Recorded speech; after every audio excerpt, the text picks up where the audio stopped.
जय श्री राम। मंजिलें दो ही बनी हैं, पुण्य और पाप की। चाहे जो अपनाओ, ये मर्जी है आपकी। रामायण श्री रामचरितमानस पढ़ने और सुनने से बहुत बड़ा पुण्य बनता है। तो फिर आइए आप और हम सब मिलकर रामायण श्री रामचरितमानस उत्तरकांड 7 सोपान में, हे त्रिपुरारी सुनिए, हजारों मनुष्यों में कोई एक धर्म के व्रत का धारण करने वाला होता है और करोड़ों धर्मात्माओं में कोई एक विषय से विमुख, विषयों का त्यागी और वैराग्य परायण होता है। इन सब में भी है देवाधिदेव महादेव जी। वह प्राणी अत्यंत दुर्लभ है जो मद और माया से रहित होकर श्री राम जी की भक्ति के परायण हो। हे विश्वनाथ, ऐसी दुर्लभ हरि भक्ति को कोवा कैसे पा गया, मुझे समझा कर कहिए। राम परायण ज्ञान रत गुनागार मति धीर, नाथ कहूँ कही कारण पाओ काक शरीर। हे नाथ, कहिए ऐसे श्री परायण ज्ञान निरत गुण धाम और धीर बुद्धि भुसंडी जी ने कोय का शरीर किस कारण पाया। यह पेरे भो चरित पवित्र सुहावा, कहो केरे पाल काज कह पावा। तुम्हें कही भांति सुना मद नारी, कहो मोरे अति कौतुक भारी। हे कृपालु, बताइए उस कोई ने प्रभु का यह पवित्र और सुंदर चरित्र कहाँ पाया। और हे कामदेव के शत्रु, यह भी बताइए आपने इसे किस प्रकार सुना। मुझे बड़ा भारी कौतूहल हो रहा है। गरुड़ महाज्ञानी गुणी राशि, हरि सेवक अति निकट निवासी। ते के हेतु काज सन जाए, सुनी कथा मुनि कर बिहाई। गरुड़ जी जो महान ज्ञानी सद्गुणों की राशि, श्री हरि के सेवक और उनके अत्यंत निकट रहने वाले उनके वाहनी हैं, उन्होंने मुनियों के समूह को छोड़कर कोई से जाकर हरि कथा किस कारण सुनी। कहूँ कवन विधि वासन बाधा, दो हरे भगत का गौर गादा। गोरी गिरा सोनी सरल सुहाई, बोले से विसादर सुख पाई। कहिए काक भुसंडी और गरुड़, इन दोनों हरि भक्तों की बातचीत किस प्रकार हुई। पार्वती जी की सरल सुंदर वाणी सुनकर शिव जी सुख पाकर आदर के साथ बोले, धन्य सती पावन मति तोरी रघुपति चरण प्रीति नहीं थोरी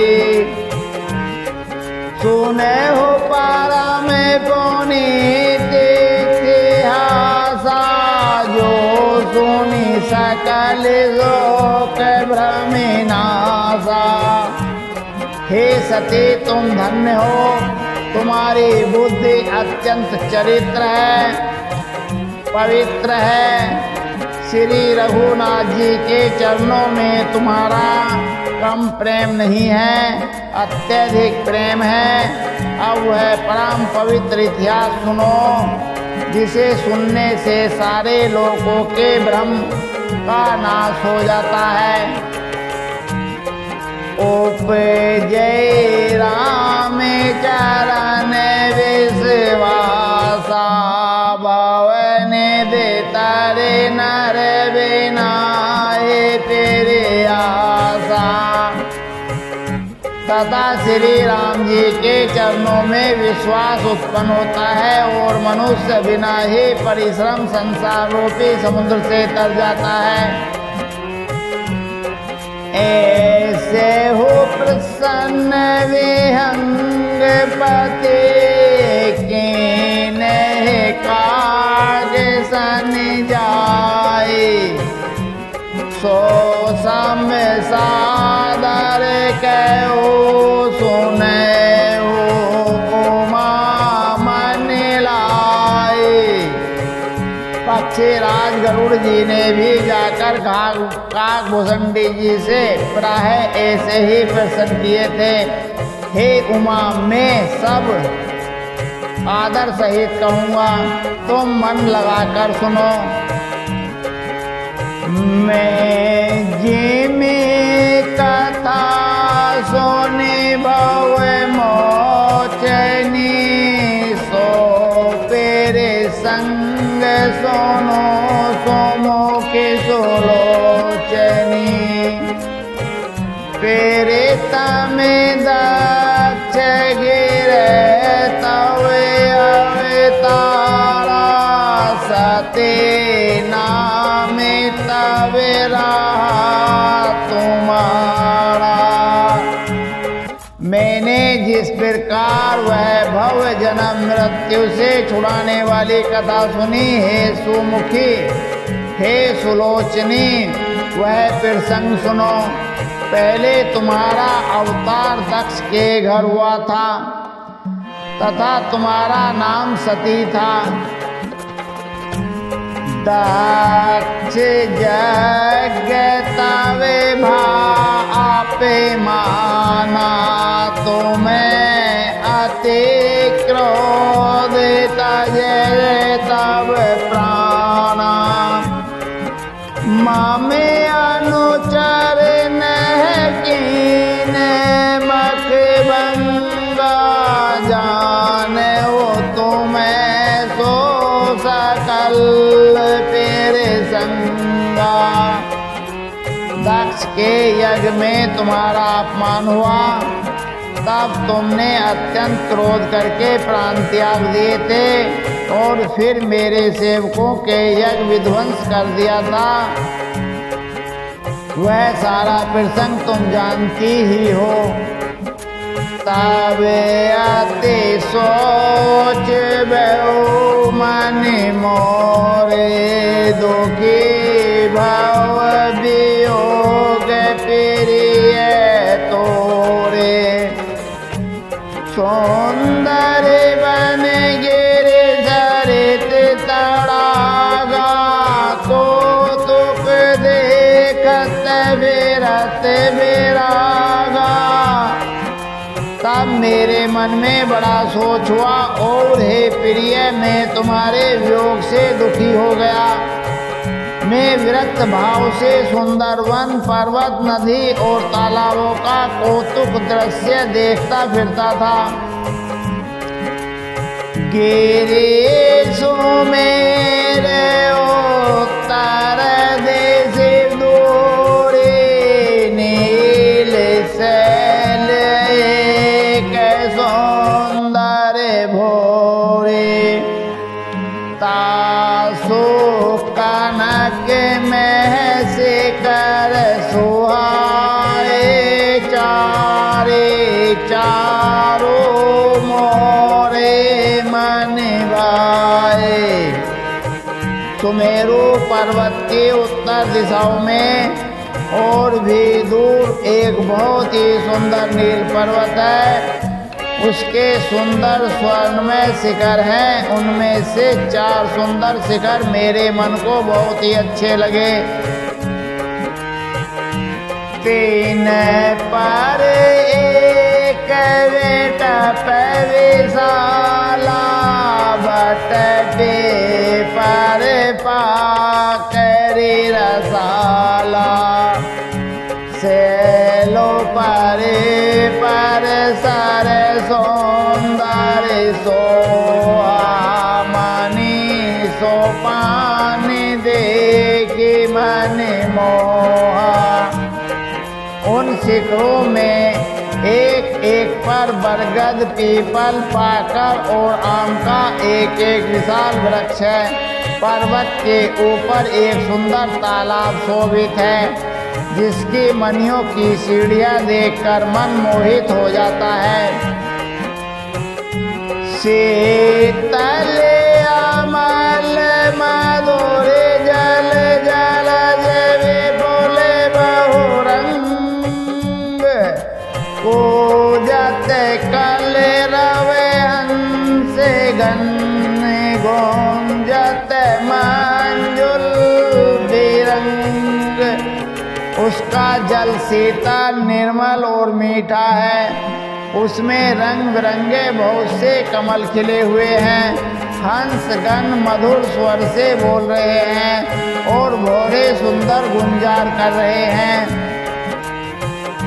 ते गिरे रोचेरे बसई खग सोई सोना से कल्पांते न होई।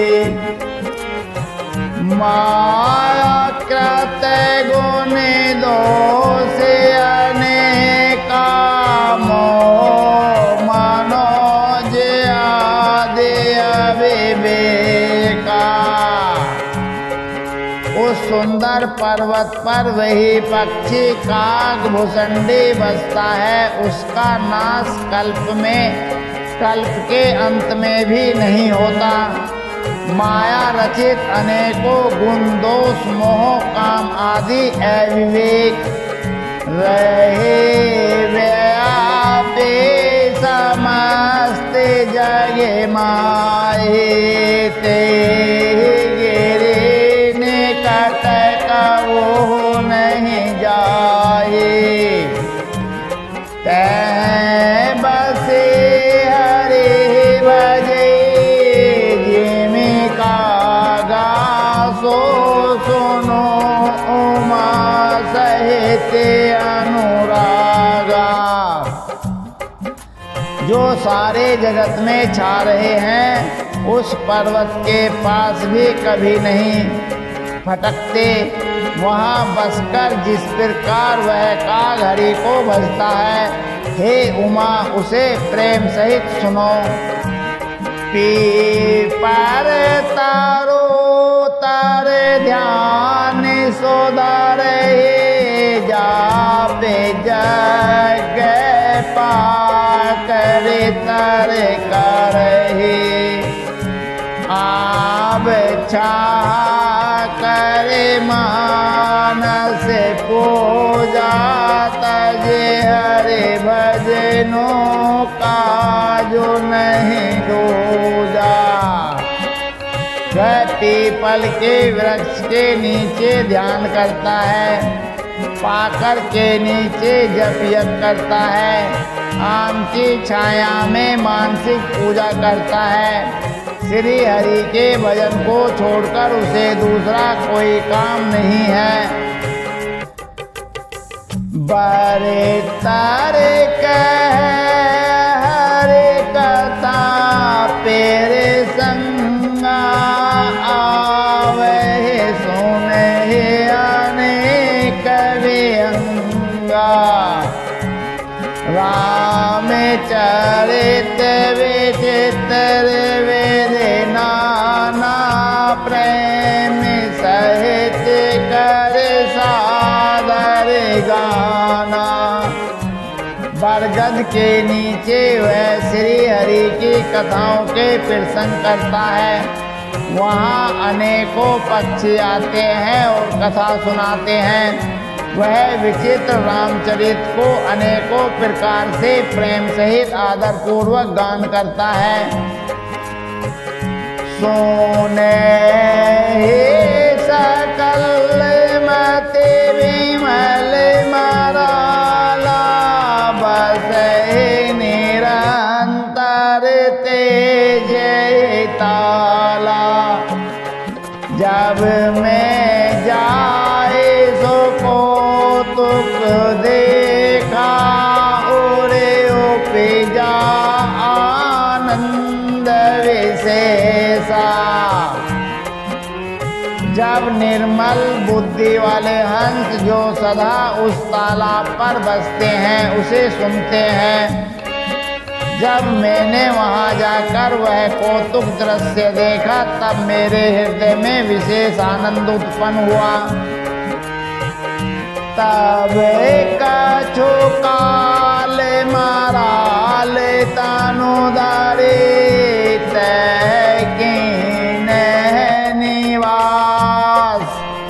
सादर सोने रघुपति गुण पुनि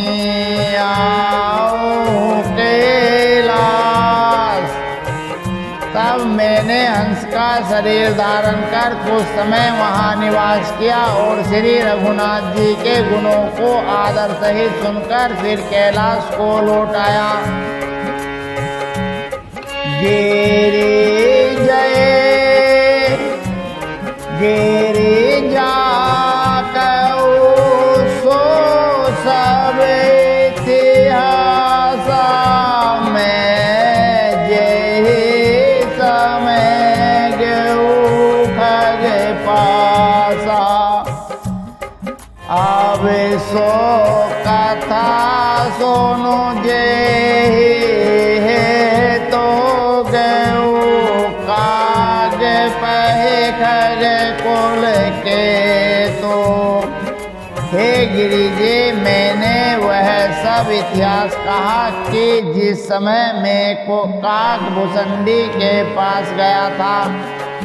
अब वह कथा सुनो जिस कारण से पक्षी कुल के ध्वजा गरुड़ जी उस काक के पास गए थे।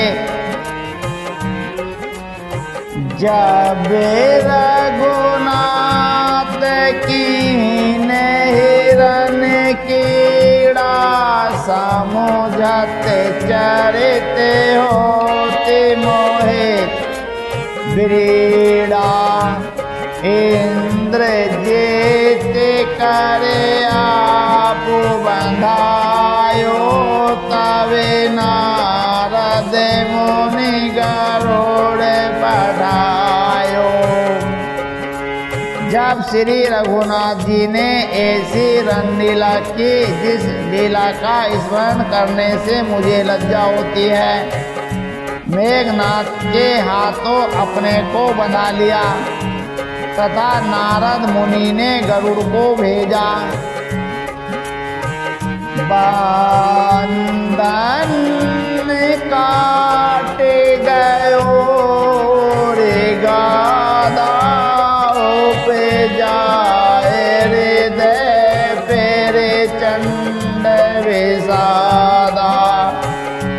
पेरे भो बंधन समुझते बहु बाते करत विचार और आराते। सर्पों के भक्षक गरुड़ जी बंधन काट कर गए। तब उनके हृदय में बड़ा भारी विषाद उत्पन्न हुआ। प्रभु के बंधन को स्मरण करके सर्वों के शत्रु गरुड़ जी बहुत प्रकार से विचार करने लगे।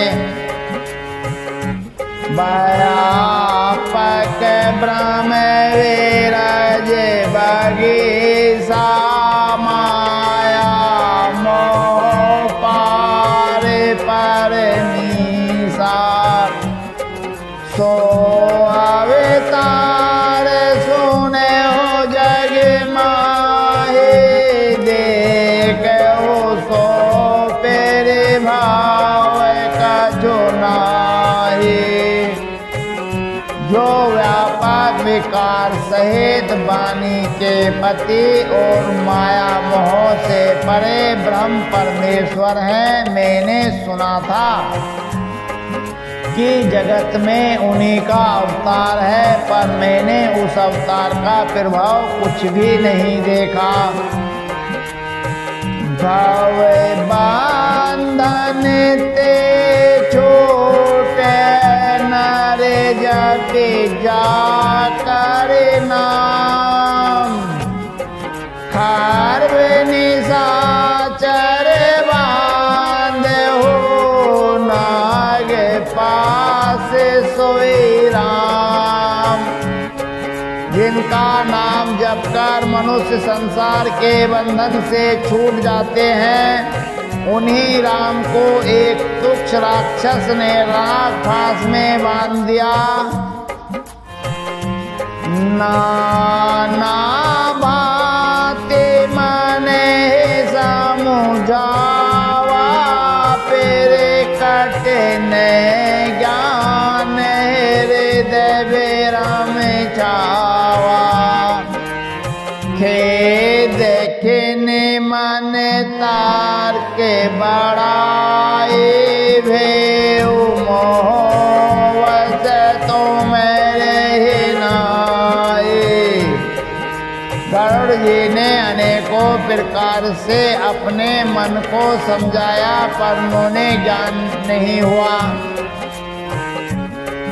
हृदय में भ्रम और भी अधिक छा गया। संदेह जनित दुख से होकर मन में कुतर्क बढ़ाकर वे तुम्हारी ही भांति मोहवश हो गए। व्याकुल गयो देव ऋषि पाए कैसी जो संशय निज मन माहे। सुनी नारद लागे अति दाया सुनो खग पेरेवल राम के माया।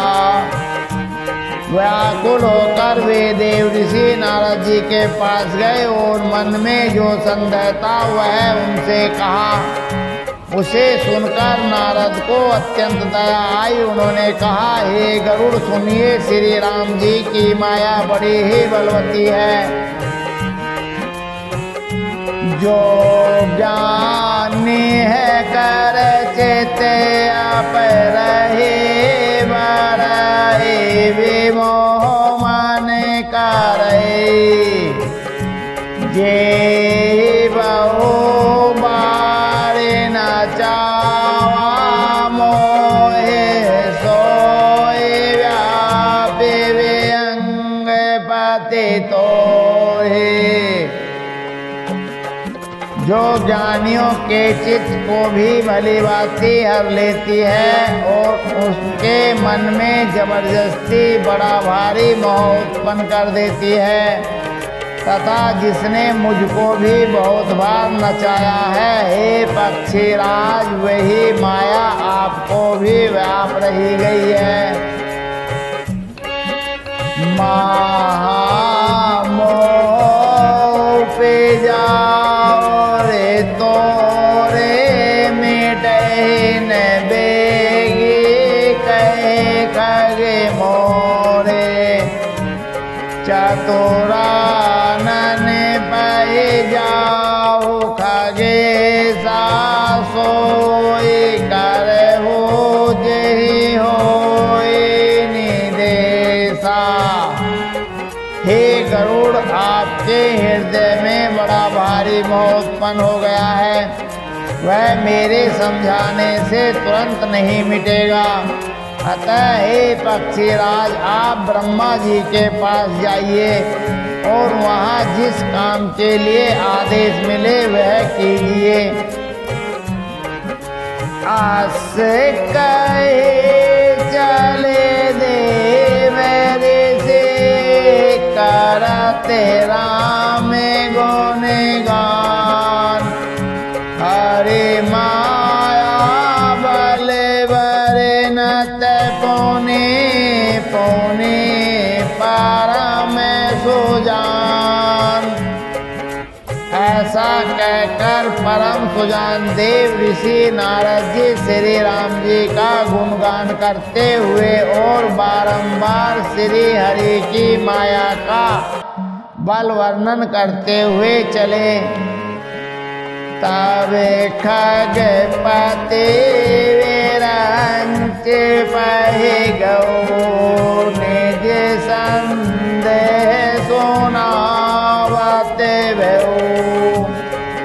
सुनि विरंच राम सिरुनावा, समुझे प्रताप प्रेमी अति छावा। तब पक्षीराज गरुड़ ब्रह्मा जी के पास गए और अपना संदेह उन्हें कह सुनाया। उसे सुनकर ब्रह्मा जी ने श्री रामचंद्र जी को सिर नवाया और उनके प्रताप को समझकर उनके अत्यंत प्रेम छा गया। मन मोह कर विचार विधाता, माया बस कवि को वेद ज्ञाता।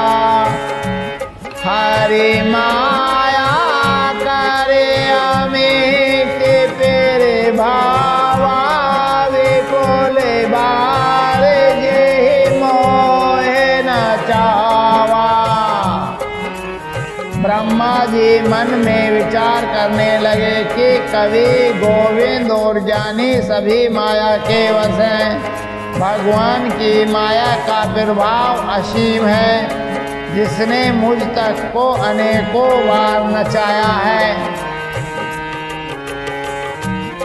जग आगे जगे मैं जगे मम उपराजा, नहीं आचरज मोह खग राजा।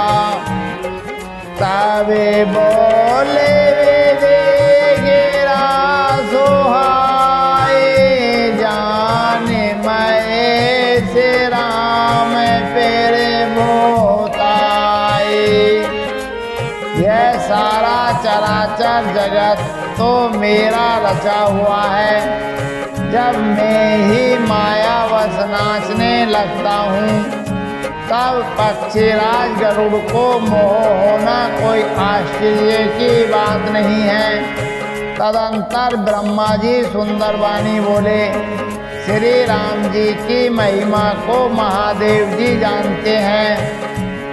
वेंते शंकर पै जाओ, ताते अनंत कोच हो जनिकाहो। तय होए तब संशय हानि, चले विहंग सुनत वेदवाणी। हे गरुड़, तुम शंकर जी के पास जाओ। हे तात, और कहीं किसी से न पूछना, तुम्हारे संदेह का नाश वहीं होगा। ब्रह्मा जी का वचन सुनते ही गरुड़ चल दिए। पारिमा तोर विहंग पाती, आवे तबे मोह पास। जाते रहो कुबेर गिर रहे हो उमा के लास। तब बड़े उतावले से पक्षी राज गरुड़ मेरे पास आए। हे उमा, उस समय मैं कुबेर के घर जा रहा था और तुम कैलाश पर थीं। ते ममे पद सादर से रोनावा पौनी आपन संदेश सुनावा। सुनीता करे विनती मेरे दो वाणी, प्रेम सहित मैं कहूँ भवानी। गरुड़ ने आदर पूर्वक मेरे चरणों में सिर नवाया और फिर मुझको अपना संदेह सुनाया। हे भवानी, उनकी विनती और कोमल वाणी सुनकर मैंने प्रेम सहित उनसे कहा, मिले हो गरुड़ मार्ग में मोहे कवनी बातें समझाओ तो ही, तब ही होए सब संशय भंगा, जब बहु काल करे सत्संगा। हे गरुड़, तुम मुझे रास्ते में मिले हो, राह चलते मैं तुम्हें किस प्रकार समझाऊं। तब सब संदेह का तो तभी नाश हो जब दीर्घ काल तक सत्संग किया जाए। सुने वो तारे कथा सुहाए, नाना बाते मुनि ने जो गाए। जे आदे मध्य अवसाना, पेरे वो पेरते पादे राम भगवाना। और वहाँ सत्संग में सुंदर हरि कथा सुनी जाए, जिसे मुनियों ने अनेकों प्रकार से गाया है और जिसके आदि मध्य और अंत में भगवान श्री रामचंद्र जी के प्रतिपाद प्रभु हैं। नित्य हरे कथा होत जय भाई, पट हो जहाँ तहाँ सुने हो तुम जाए सुनते सकल संदेहा, राम चरण होए अति नेहा। हे भाई, जहाँ प्रतिदिन हरि कथा होती है तुमको मैं वहीं भेजता हूँ, तुम जाकर उसे सुनो। उसे सुनते ही तुम्हारा सब संदेह दूर हो जाएगा और तुम्हें श्री राम जी के चरणों में अत्यंत प्रेम हो जाएगा। बिनु सत्संग न हरि कथा ते, बिनु मोह न भाग, मोह गए बिनु राम पद हो न डरे अनुराग। सत्संग के बिना हरि की कथा सुनने को नहीं मिलती, उसके बिना मोह नहीं भागता और मोह के गए बिना श्री रामचंद्र जी के चरणों में दृढ़ अचल प्रेम नहीं होता। अब समय तो पूरा हो गया है, आगे की कथा बहुत रसीली है, उसे कल हम और आप पढ़े